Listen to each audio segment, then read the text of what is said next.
여러분들이 가지고 계시는 26페이지예요.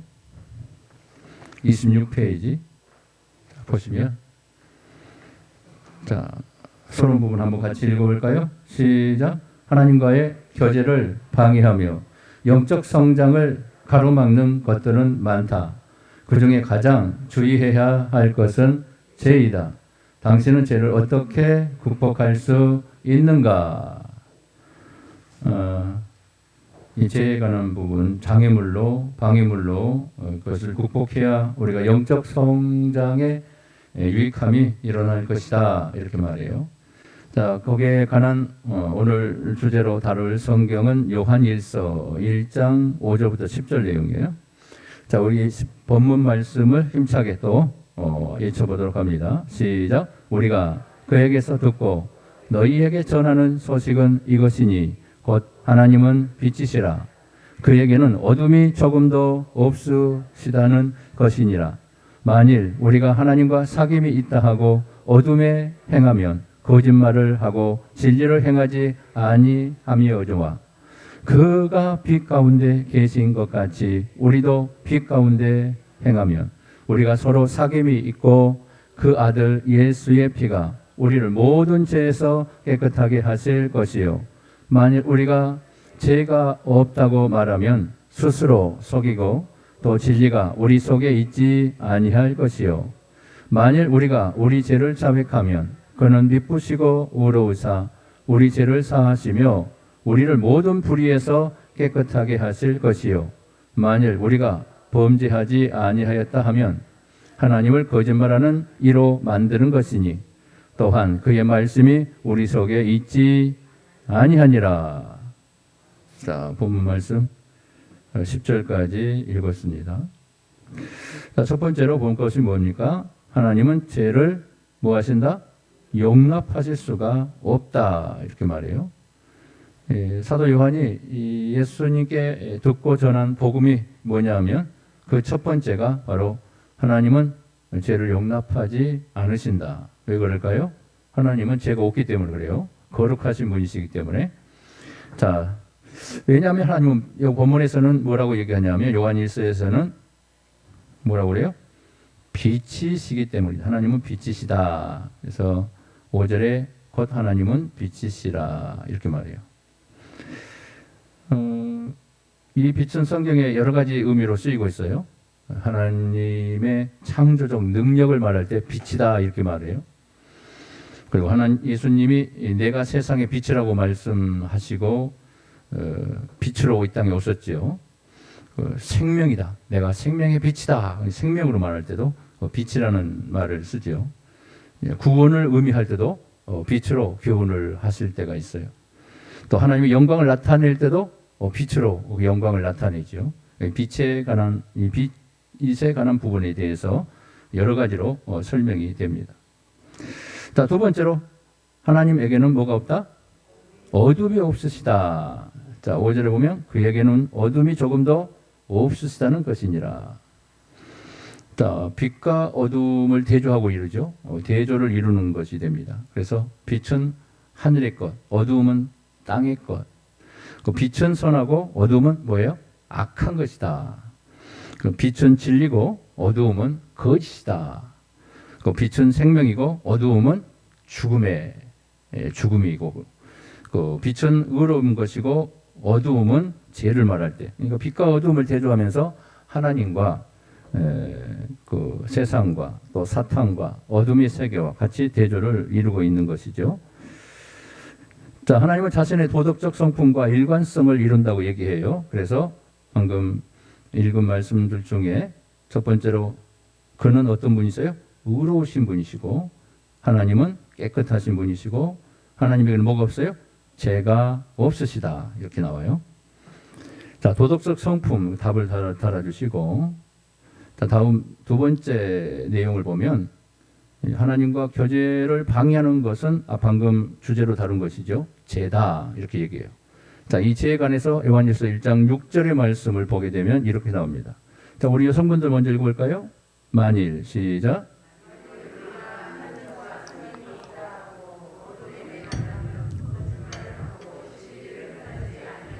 네, 요한일서 1장 6절의 말씀이에요. 그럼 이사야 59장 2절 말씀. 우리 남성분들 시작.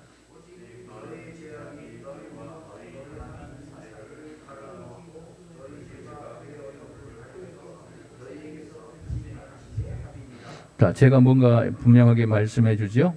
하나님과 사귐이 있다 하고 어둠에 거하면 거짓말하는 것이고 진리를 행치 아니한 것이다. 그리고 이사야서 59장에서는 그 죄가 무엇을 갈라놓아요? 하나님과의 관계를 갈라놓는 거예요. 하나님과 우리 사이를 갈라놓는, 분리시키는 역사를 해요. 죄가 그래서 무서운 거죠.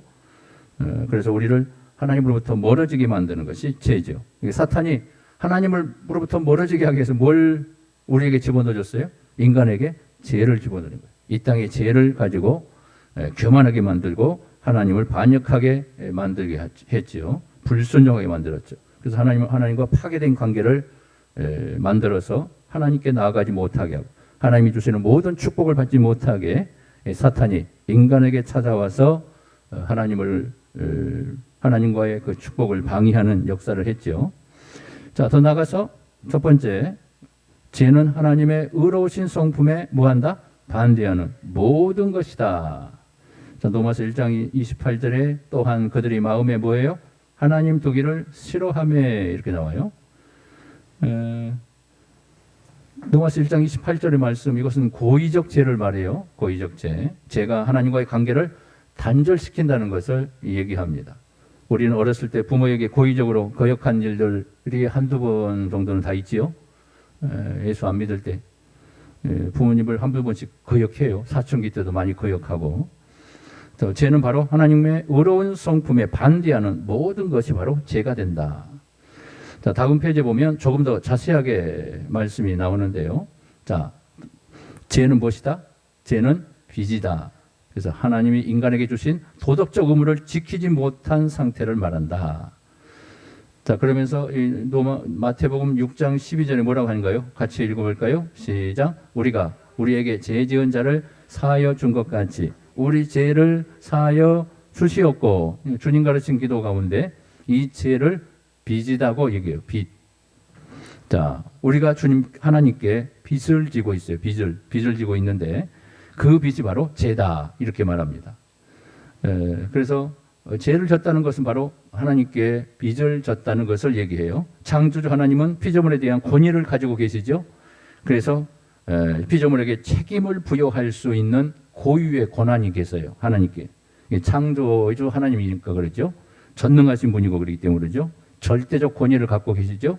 그래서 하나님께서 피조물에게 책임을 주셨는데 그 책임을 지키지 못하는 상태가 뭐다? 죄다. 그것이 하나님께 빚을 지고 있는 상태가 된 것이다. 그 빚을 갚아야죠. 누가 갚아줍니까? 예수님이 이 땅에 오셔서 갚아주죠. 그래서 우리 주님께서 이 땅에 하나님께 그 죄로 말미암아 관계가 깨어져 버리고 파괴된 그 빚진 상태를 어떻게 해요? 갚아서 주님의 십자가의 보혈로 몸을 하나님 앞에 화목제물로 드림으로 우리의 모든 죄에 대한 대가를 다 갚아버려요. 지불해버려요. 그래서 성경에서는 이 죄를 그래서 빚으로 얘기하고 있다. 이해하시겠죠? 자, 두 번째는 죄는 반복이다. 창조주 하나님과의 관계가 단절된 상태를 말한다. 이렇게 얘기하죠. 그래서 죄는 반복이다 하는 것은 서로 미워하는 것을 말해요. 서로 적대적인 관계 속에 있는 것을 얘기합니다. 그래서 로마서 5장 12절의 말씀 한번 읽어볼까요? 시작. 그러므로 한 사람으로 말미암아 죄가 세상에 들어오고 죄로 말미암아 사망이 들어왔나니 이와 같이 모든 사람이 죄를 지었으므로 사망이 모든 사람에게 이르렀느니라. 자, 여기서 우리의 원죄를 말하고 있습니다. 하나님을 대적하려는 타락한 본성, 그 본성을 우리 인간은 타고났어요. 우리 안에 죄를 범하는 죄의 성향이 있어요. 그래서 우리가 아이들을 키우다 보면 어떻게 해요? 아이들이 잘 자라죠. 그걸 잘 자라는데 처음에 말을 배워요. 막 엄마, 아빠 하면 막 줄뚱살뚱 난리가 나죠. 어떻게 저렇게 말을 저렇게 하는가. 처음에는 똥 싸는 것도 이쁘더라고요. 막 이렇게 싸는데 그래서 똥 싸는 거구나. 첫 번째 똥 쌀 때가 제일 이쁘더라고요. 근데 그 이유는 더러워서 신기하게 보였어요. 저렇게 아이들은 이렇게 하구나 하고 알고 있죠. 그런데 이제 말을 배우고 이제 뒹굴고 이제 뒹굴면서 이제 기어다니다가 이제 서기 시작하죠. 서면서 이제 1살 넘어가고 이제 2살 지나면서 말을 이제 곧잘 이제 배우기 시작합니다. 2-3살 되면 말을 곧잘 하지요. 근데 가르치도 않았는데 뭘 배웁니까? 거짓말을 배워요. 거짓말. 어떻게 그렇게 가르치도 않는데 거짓말을 할까? 이게 제 본성이야. 가르치지 않아도 사람 막 땡깡도 부르고 막 하고 막 자기 막 원하는 대로 안 해주면 막 그냥 버채고 난리가 아니죠. 그때 혼나죠. 이러면 혼나는구나. 그걸 가르쳐야 돼요. 안 가르치고 계속 달라는 대로 막 울고 불고 하면은 다 해주면은 울면 해주는구나 그렇게 교육돼가지고 버릇이 나빠져요. 그래서 아이들 교육할 때 잘해야 합니다. 아무튼 죄도 그렇습니다. 죄는 타고난 죄성 때문에 우리 안에 죄가 존재할 수밖에 없다 이렇게 얘기해요. 저 나가서 세 번째 같이 읽어볼까요? 시작. 죄는 하나님에 대한 범죄이다. 하나님의 기준과 거룩함과 율법을 거스리는 범죄 행위이다. 10번 기준 이렇게 나와요. 그러면서 이제 요한일서 3장 4절의 말씀 보면 죄를 짓는 마다 뭘 행한다? 불법을 행하나니 죄는 뭐다? 불법이다. 세 번째 죄는 하나님에 대한 범죄. 그래서 불법이다. 법이 있는데 죄를 범하는 것이 불법이죠. 법이 있는데 법을 무시하는 것이 바로 불법이라고 얘기합니다. 자, 하나님의 기준과 말씀을 무시하는 것이 바로 불법이 되는 겁니다. 죄가 되는 거예요. 자, 다음 볼까요? 크게 두 번째. 죄는 뭐예요? 28페이지예요. 우리의 생활 방식과 뭐다? 모순을 이룬다. 모순. 28페이지 보시면 답을 다시고요. 그래서 성경 볼까요? 우리 남성분들만 한번 잠을 깨는 의도에서 한번 읽어봅시다. 시작.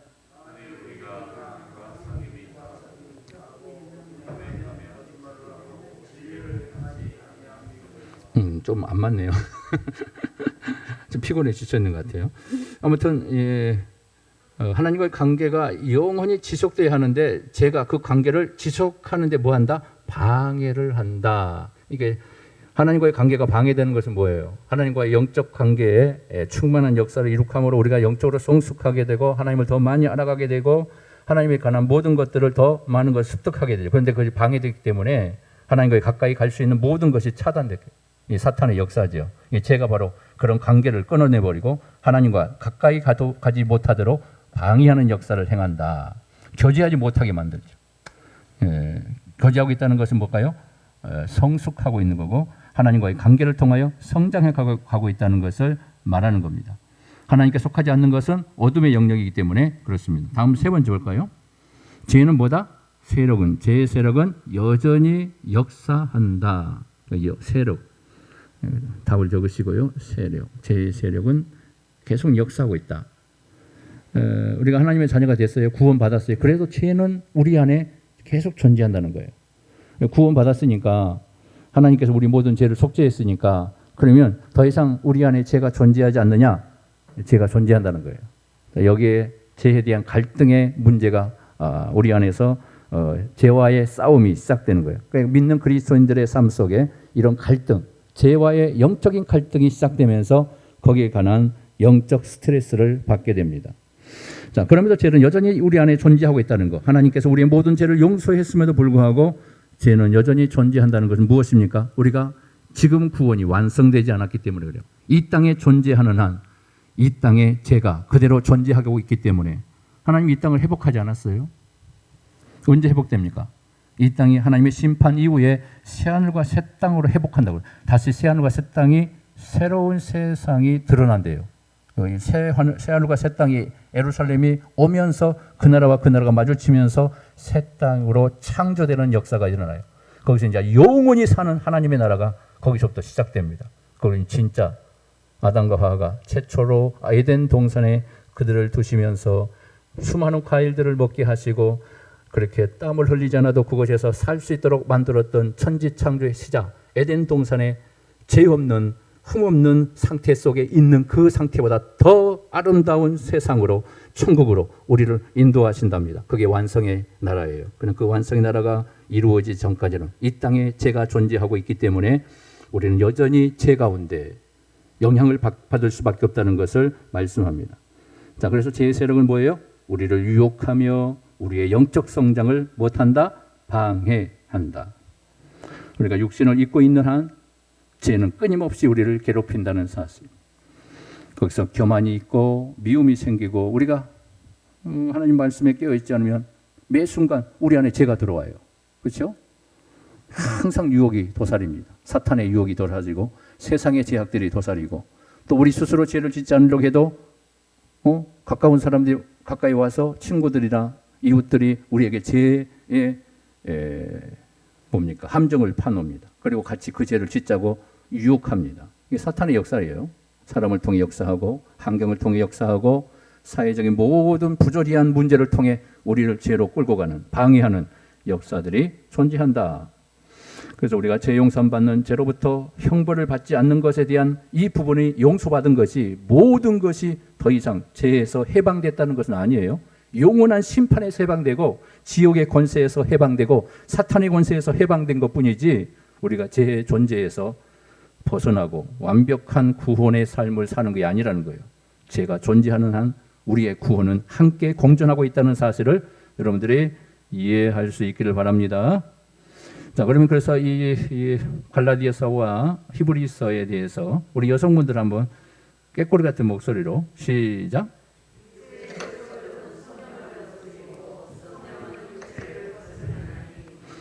오직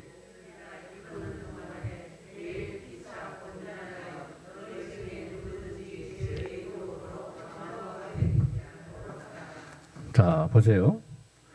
육체의 소욕, 성령을 거스른다고 그래요. 그래서 죄와 싸우고 있는 거예요. 우리 안에서 싸워요. 여러분 이것을 많이 우리가 옛날부터 어릴 때부터 이런 생각을 하지요. 우리 생각 속에, 우리 마음 속에 항상 왼쪽, 오른쪽이 싸우지요. 왼쪽에서 사탄이 육이 우리를 늘 아니야. 그게 해도 괜찮아. 오른쪽에서는 하나님의 생각에서는 성령이 오셔서 천군 천사가 오셔서 우리에게 말씀하죠. 성경을 통해서 그거 하면 안 돼. 하나님 명령하셨어. 이건 복된 게 아니야. 하나님이 늘 우리에게 말씀하죠. 이게 항상 좌우로 이 죄와 의로운 역사가 계속 역사하는 거예요. 한쪽에서는 성령, 한쪽에서는 사탄이, 세상이, 제약이 우리를 이렇게 괴롭히는 거예요. 이 갈등 속에 우리 안에 갈등이 이루어지고 있어요. 이게 육체적 소욕이다 이렇게 말해요. 그러니까 성령의 소욕을 따를 때 의로운 존재가 되고 육의 소욕을 따를 때 거기서 죄의 유혹 속에 거기서 하나님 앞에 범죄하게 되는 그런 사건이 벌어지죠. 그래서 어떻게 하라고 그래요? 히브리서 3장의 내용 속에서 우리가 서로 도움이 필요하다는 것을 얘기해요. 매일 피차 권면하여서 서로 도와주라는 거예요. 그래서 우리 성도들이 함께 모여서 교제하고 하는 것이 서로 피차 힘으로 의롭게 우리를 도와주면서 협력하면서 우리가 의의 삶을 살아갈 수 있도록 만들어주는 거예요. 서로 격려하면서. 그래서 좌절에 빠졌던가 또 여러 가지 많은 사건 속에서 힘들어하는 일이 있을 때 우리의 모든 형제들이 같이 기도해주고 중보해주고 위로해줄 때 셈을 얻는 거죠. 예배 자리에 와서 말씀을 통해 하나님의 음성을 듣고 하나님 말씀으로 재충전받으면서 다시 힘을 얻어서 하나님을 바라볼 수 있는 것. 이런 게 바로 권면이 필요하다. 도움이 필요하다. 이렇게 말씀해요. 자, 마틴 루터가 말하는 게 있어요. 뭐라고 했을까요? 전체 한번 볼까요? 시작. 죄와 싸운다는 것은 마귀와 세상 그리고 나 자신과 싸우는 것입니다. 자기 자신과의 싸움은 가장 치열하고도 힘든 싸움입니다. 이 내적 갈등이라고요. 우리 안에서 이루어지는 내적 갈등이 굉장히 어떻게 보면 힘든 싸움인 거예요. 내 안에서 혼자 갈등하고 계속해서 싸우는 거죠. 영적인 갈등, 육과의 싸움에서 이 갈등의 연속 속에서 우리가 살고 있는 거예요. 그 말씀이 우리의 묵상 속에 말씀이 우리에게 강하게 치고 들어오면 그것을 힘으로 이겨낼 수가 있죠. 그렇지 못하면 육신이 약하고 우리의 영이 약하면 결국 죄의 능력에 결국 치우치고 우리가 범죄하는 그런 사건들이 벌어지게 되는 것입니다. 자, 세 번째 볼까요? 자, 세 번째, 빛 가운데 행하는 이 역사를 말하는데요. 하나님과 교제는 뭐다? 빛 가운데 행할 때 이루어진다. 자, 빛 가운데 행하는 것. 자, 요한일서 1장 7절에 뭐라고 합니까? 빛 가운데 행하는 것은 뭐다? 하나님과의 교제의 증거이다. 자, 빛 가운데 행하는 것. 말씀 안에 거하는 것. 하나님 안에 거하는 것. 하나님 의로운 편에 서는 것. 이게 빛 가운데 거하는 거예요. 그것이 바로 우리가 하나님과의 교제의 증거를 해주고 있는 것이다. 요한일서 1장 7절의 말씀 같이 볼까요? 시작. 그가 빛 가운데 계신 것 같이 우리도 빛 가운데 행하면 우리가 서로 사귐이 있고 교제가 이루어져요. 우리가 빛 가운데 행할 때 하나님과의 영적 교제가 이루어지고 회복의 교제가 이루어진다는 거예요. 첫 번째 우리가 보면 하나님의 거룩함을 본받는 삶이 무엇이다? 빛 가운데서 행하는 것이다. 이렇게 빛 가운데 행하는 것이다. 본받는 삶, 거룩함, 본받는 삶이 바로 빛 가운데 행하는 것이다. 그래서 베드로전서 1장 16절에 뭐라고 기록했어요? 기록되었으되 내가 뭐하니? 거룩하니 너희도 거룩할지어다. 하셨느니라 이렇게 말하죠. 자, 거룩이라는 건 무슨 말이죠? 구별되다는 말이에요. 구별한다. 거룩이란 말이 무슨 말이죠? 우리에게 주어진 우리 하나님께서 주신 거룩한 이름이 있죠? 성도라는 말이에요. 성도. 성도가 누구예요? 거룩한 존재. 거룩한 무슨 말이라고요? 구별된 존재라는 거예요. 죄와 구별되고 세상과 구별되고 사탄의 자녀와 구별된 거룩한 하나님의 백성, 천국 백성, 하나님의 자녀. 이것이 바로 구별, 성도. 이 성도라는 이름의 이 명칭이 엄청나게 축복된 말이에요. 사도 바울이 편지를 쓸 때마다 하나님의 교회요, 거룩한 성도들에게 권한다고. 이 성도라는 말이 사도 바울이 얘기할 때는 하나님께서 인정하는, 하나님께서 주의 백성 삼아주신 구별된 백성으로 하나님의 친백성으로 삼아주었다는 이 거룩한 이름을 성도라고 얘기합니다. 이 성도라는 이 명칭이 얼마나 위대한 축복의 이름인가. 우리가 또 우리나라에서는 성도님 그러면 좀 계급이 있는 것처럼 좀 그렇죠. 근데 성도라는 이름은 굉장히 좋은 이름이에요. 자부심을 가지시기 바랍니다. 세속적인 것으로부터 구별된, 이것은 빛 가운데 행하는 것이 되는 것을 말합니다. 두 번째로 서로 사랑하는 것이다. 이렇게 하는데 서로 사랑하는 것이 뭐다? 빛 가운데서 행하는 것이다. 자, 우리 남성분들 두 절 한번 읽어봅시다. 시작.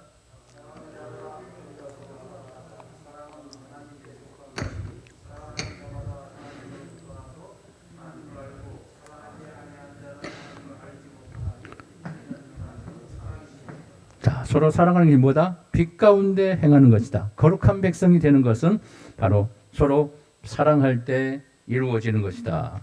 자, 서로 사랑할 때 나는 빛 가운데 행하는 자가 된다. 이렇게 말해요. 자, 넘어갑시다. 두 번째, 빛 가운데 행하는 것은 우리를 뭐예요? 죄에서 깨끗하게 한다. 이렇게 말해요. 두 번째, 빛 가운데 행하는 것이 죄를 깨끗하게 해요. 그래서 빛이 있을 때 보여요. 빛 가운데 있을 때 자신이 누구인가를 보게 되는 거예요. 내가 빛 가운데 있을 때 하나님의 빛이 나를 비춰주는 거예요. 어둠이 검하면 제가 안 보여요. 내 자신이 안 보여요. 자신을 모르는 거예요. 내가 빛 가운데 있다는 것은 무엇으로 증거해 줍니까? 내가 누구인가를 보는 거예요. 내가 교만한 걸 보고 내가 거룩하지 못한 걸 보고 하나님과 나를 비교할 때 나는 너무나 부족한 존재라는 것을 보는 거예요. 그래서 회개하는 거.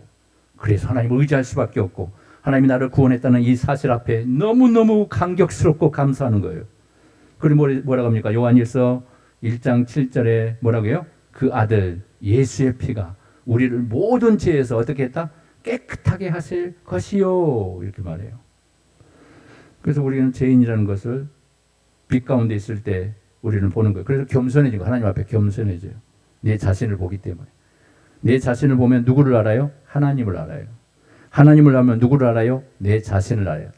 소크라테스가 네 자신을 알아라. 네 자신을 알라. 이렇게 말한 것처럼 이 진리는 철학자가 얘기했지만은 이건 굉장한 성경으로 비교하면 엄청난 진리인 거예요. 우리로 얘기하면 뭐다? 빛 가운데 거하여 하나님을 보는 자가 되고 하나님을 보는 자가 되어 내 자신을 보게 되었다. 그러니까 세상으로 내 자신을 알라는 것은 이 세상적인 어떤 철학적인 기준에 의해서 말하는 것뿐이지 그것이 우리를 새롭게 하고 그것이 우리를 하나님 앞에 관계를 거룩하게 하는 것이 절대 아니에요. 하나의 지식, 하나의 철학에 불과한 거예요. 비교할 수 없어요. 하나님의 지식과는요. 자, 다음 네 번째 볼까요? 29페이지 보시면 하나님과의 교제의 회복은 뭐다? 죄를 고백할 때 이루어진다. 자, 이 죄 문제를 어떻게 해결해야 하느냐? 하나님 앞에 회복하기 위해서는, 교제를 회복하기 위해서는 하나님 앞에 고백하는 거예요. 죄를 고백하는 겁니다. 죄를 고백할 때만이 깨어졌던 하나님과의 관계가 회복이 되는 것입니다. 자, 게리 토머스라는 유명한 학자가 이런 말을 합니다. 자, 읽어볼까요? 우리 같이 시작. 회개는 우리를 성장의 길에서 벗어나지 않게 해주는 중요한 연결고리를 한다. 우리는 넘어지겠지만 하나님은 그때를 위하여 회개라는 중요한 영성을 마련해 주셨다. 참 기독교 철학, 기독교 학자들이 정말 이런 좋은 말들을 보면 굉장히 영성 깊은 말을 알 수가 있겠지요. 성장의 길, 그 성장의 길은 바로 회개하는 것을 통해 영성이 회복되고 관계가 회복되고 성장의 길이 열리는 것이 된다. 이렇게 말을 해요. 자, 그 첫 번째로 한번 다시 계속 보면 얼마 안 남았어요. 자, 죄를 고백하지 않고 부인하는 것은 뭐다? 진리를 거스르는 행위다. 그래서 죄를 고백해야 한다는 거예요. 고백하지 않으면 하나님의 진리를 거스르는 자가 되는 거예요. 대적하는 존재가 돼요. 그래서 회개는 반드시 있어야 합니다. 죄에 대한 변명을 할 수 있어요. 뭐 이런 것까지 죄를 고백해야 하냐고 하면서 뭐 분노하면서 그래 나 죄 지었다 어쩔래 하면서 막 따지는 사람도 있어요. 뭐 있더라고요. 하여튼 예배 드릴 때 뭐 옛날에 그 교구 목사로 있을 때 항상 이렇게 새벽 예배 드릴 때 되면 새벽 어떤 남자분이 새벽 기도에 와요. 근데 술 먹고 와요. 술 먹고 오는데 뒤에서 아프지 하면서 내가 하면서 막 죄를 회개해요. 술 먹고 와서. 그래서 이걸 쫓아내야 하나 뭐 해야 하나. 이제 송도예요, 송도. 너무 재밌어가지고 처음에는 깜짝 놀랐는데 이제 이런 분야는 걸 알고는 나서는 이게 잘 탈려서 집으로 보내고 전화해서 집사님 남편 송도님 오셨어요. 빨리 모시고 가세요. 술만 먹고 와서 교회 와서 회개해요. 그 무슨 그런 버릇인가는 모르겠는데 왜 그런가 모르겠어요. 뭐 제가 생각나서 교회 와서 죄를 회개하려고 그런가 보죠.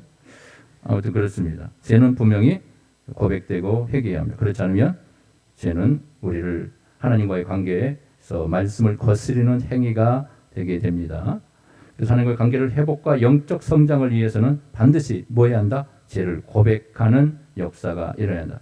다음 요한일서 1장 유명한 말씀이죠. 우리 같이 힘차게 외쳐봅시다. 시작. 만일 우리가 죄가 없다고 말하면 스스로 속이고 또 진리가 우리 속에 있지 아니할 것이요. 만일 우리가 범죄하지 아니었다 하면 하나님을 거짓말하는 이로 만드는 것이니 또한 그의 말씀이 우리 속에 있지 아니하니라. 우리 안에 죄를 부인하면 하나님의 용서를 경험할 수 없게 된다고 말해요. 그래서 죄를 인정할 때만이 용서를 경험할 수가 있는 거예요. 바로 이 말씀에 바로 분명하게 요약을 해주고 있다는 것을 알 수가 있게 되죠.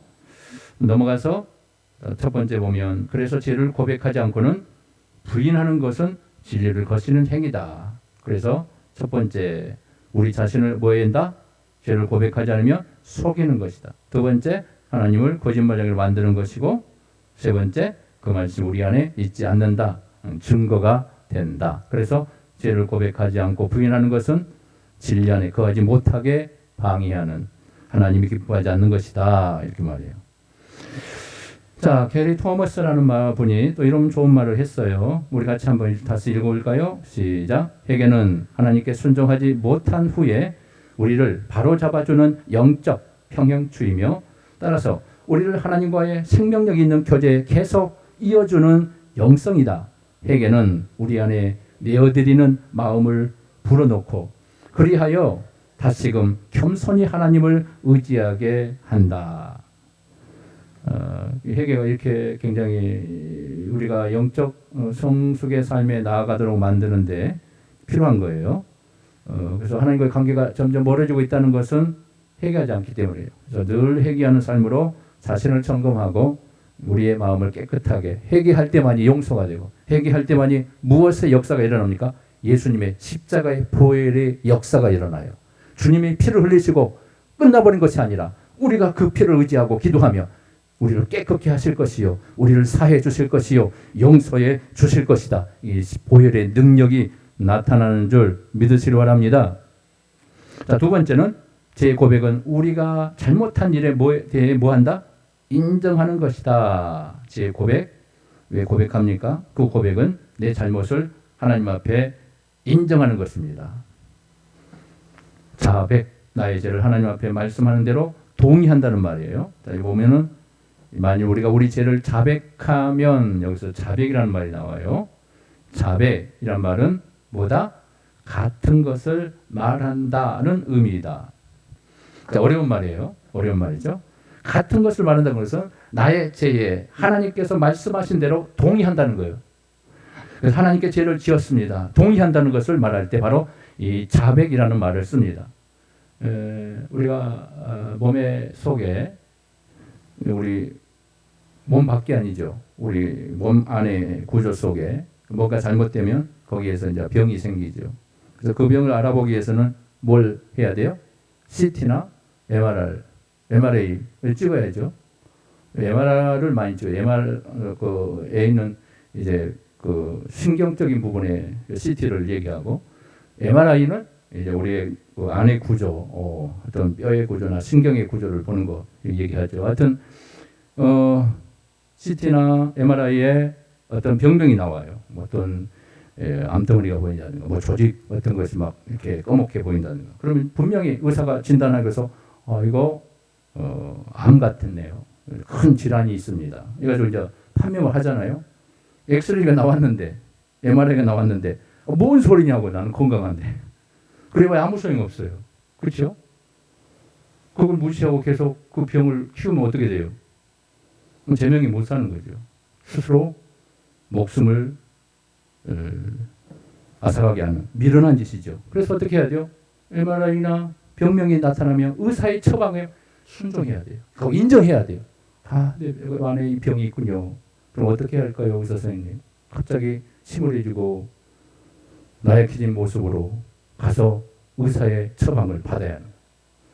이게 인정이에요. 하나님 앞에도 마찬가지예요. 내가 죄에 대해서 내 안에 하나님과의 관계가 단절되고 영적인 문제가 생길 때 어떻게 해야 돼요? 그 진단을 받으며 인정하고 하나님 앞에 가서 회개 자복하며 하나님과의 관계가 다시 회복되기를 성령의 도우심으로 말씀으로 회복되기를 간절히 하나님께 구해야 합니다. 용서를 구해야 되고 하나님께 모든 것을 인정하고 자복하는 회개하는 역사가 일어나야 합니다. 그렇지 않으면 영적 회복이 되지 않아요. 세 번째, 죄의 고백은 우리 죄를 용서해 주시는 하나님의 성품을 온전히 뭐 하는 거예요? 신뢰하는 것이다. 신뢰. 요한일서 1장 9절 유명한 말씀이 있죠. 그는 미쁘시고 의로우사 우리 죄를 사하시며 우리를 모든 불의에서 어떻게 한다? 깨끗하게 하실 것이요. 미쁘시고라는 말이 우리나라 표준 말인데 이게 미쁘시라는 성경에 많이 나오죠. 어쨌든 이런 말이 나오면 어려워요. 근데 신실하다는 말이에요. 신실하다. 미쁘시다. 하나님은 미쁘시다. 하나님은 신실하시다. 그런 말이에요. 자, 세 번째 보면 결론이 나옵니다. 같이 읽을까요? 신실하시고 의로우신 하나님께서 용서해 주실 것을 믿고 죄를 즉각적으로 인정하고 고백하라 이렇게 나와요. 죄는 즉각적으로 고백하는 게 회복된 역사를 이룩할 수 있어요. 죄가 계속 쌓이면 안 돼요. 하나님의 진노를 불러일으켜요. 가나안 땅에 이스라엘 백성들이 점령하기 위해서 여호수아 시대 때 이제 가나안 땅을 정복하죠. 그런데 모세 시대 때는 정복하지 않아요. 왜 그래요? 가나안 땅의 민족의 이방인들이 하나님을 믿지 않는 우상 숭배하는 자들이 그들의 죄가 아직 차지 않았기 때문에 하나님이 심판하지 않는 거예요. 그러니까 이스라엘 백성들이 들어가서 가나안 땅을 정복하기 시작하죠. 그때는 피해 보복의 역사가 일어나요. 그런데 그것이 누구의 이름으로 들어간 거예요? 하나님의 여호와의 이름으로 들어가서 여호와의 이름의 심판의 역사를 이스라엘 백성들이 심판하는 거예요. 그래서 그게 죄가 되지 않는 거예요. 하나님 그들의 죄가 찼기 때문에 하나님이 심판의 톡으로 이스라엘 백성들을 치면서 가나안 땅을 점령해내고 거기서 전쟁의 역사가 일어나지만 그것은 바로 그들이 하나님의 심판의 역할을 하면서 땅을 정복하는 역사를 이룩하기 때문에 가나안 정복 사건은 하나님의 심판으로 기록하게 되는 거예요. 그래서 즉각적으로 죄를 회개하고 하나님 앞에 나아가는 거예요. 그렇지 않으면 죄가 쌓여서 하나님의 진노를 일으키게 되는 겁니다. 자백하고 용서를 구하고 즉각적으로 회개하는 그런 삶이 되시기를 바랍니다. 그래야 영적으로 막히잖아요. 영적인 문제가 생기잖아요. 영적인 회복의 역사가 빨리빨리 회복이 됩니다. 그렇지 않으면 죄의 습성이 우리를 강하게 역사하면 우리 안에 영적 문제가 심각하게 벌어지게 됩니다. 자, 마지막 결론입니다. 결론하면 잠이 뚝 깨죠. 설교할 때도 마지막으로 결론적으로 얘기하면 막 잠이 뚝 깨더라고요. 제가 중학교 때 예수 믿을 때도 그랬어요. 끝으로 하면 잠이 뚝 깨고 허리가 갑자기 펴져요. 그런 데가 많았습니다. 그때 가장 은혜스럽더라고요. 결론적으로 하면. 그냥 은혜 받고 나서 나고는 결론적인 것이 빨리 끝나면 저는 싫더라고요. 근데 요즘에는 결론적으로 빨리 하면 좋다고 그러더라고요. 자, 30페이지. 자, 결론 한번 종합해서 지금까지 배웠던 것 종합하는 말을 정리하는 의도에서 함께 천천히 한번 읽어볼까요? 시작. 죄는 영적 성장을 방해한다. 우리는 끊임없이 빛 가운데 행하면서 하나님과 교제해야 한다. 죄를 짓게 되면 즉각적으로 죄를 인정하고 고백하여 하나님과의 교제를 지속적으로 이어나가야 한다. 영적 성장은 하나님과의 친밀한 교제 가운데서 이루어지기 때문이다. 이 친밀한 교제를 계속 유지한다는 게 굉장히 어려워요. 그래서 이런 말씀 훈련과 그리고 개인의 영적 어떤 성숙한 그런 훈련을 통해서 우리의 신앙이 영적 성숙의 관계 속에서 하나님과의 관계, 친밀한 관계로 영적 성장의 삶을 살아갈 수 있게 됩니다. 여러분 모든 교우들이 이런 영적 성숙한 충만한 삶이 날마다 일어나기를 바랍니다. 기도합니다. 은혜로우신 아버지 감사합니다. 영적 성숙에 방해하는 죄에 대한 이 문제를 오늘 말씀을 통해서 상고해 보았습니다. 말씀을 통해서 영적 성숙에 영적 성장에 대한 놀라운 역사들이 우리 모든 교우들의 삶 속에 일어나게 하시고 오늘 힘든 가운데서도 피곤한 가운데서도 이 말씀의 훈련에 동참한 주의 백성들에게 크신 은혜 주시고 능력으로 함께 하시고 한 주간도 말씀으로 승리하는 주의 백성들 다 되게 하여 주시옵소서. 가정마다 직장마다 사업장마다 가끔 곳곳마다 우리가 발을 밟는 곳곳마다 하나님의 역사는 진동의 역사가 일어나게 하시고 하나님의 치유의 회복의 역사가 임하게 하시고 죽은 자가 살아나는 기적이 임하게 하여 주시옵소서. 오늘도 함께 하신 하나님 감사합니다. 몸된 교회를 붙잡아 주시고 한 주간도 주의 교우들 가정 한 사람 한 사람마다 눈동자처럼 아끼시고 하나님 친히 인도하여 주시옵소서. 예수님의 이름으로 간절히 축복하며 기도하옵나이다. 아멘. 주님과 하신 기도에 마칩니다. 하늘에 계신 우리 아버지여, 이름이 거룩히 여김을 받으시오며 나라의 임하옵시오며 뜻이 하늘에서 이룬 것 같이 땅에서도 이루어지이다. 오늘날 우리에게 일용할 양식을 주옵시고 우리가 우리에게 죄 지은 자를 사하여 준 것 같이 우리 죄를 사하여 주옵시고 우리를 시험에 들게 하지 마옵시고 다만 악에서 구하옵소서. 대개 나라와 권세와 영광이 아버지께 영원히 있사옵나이다. 아멘.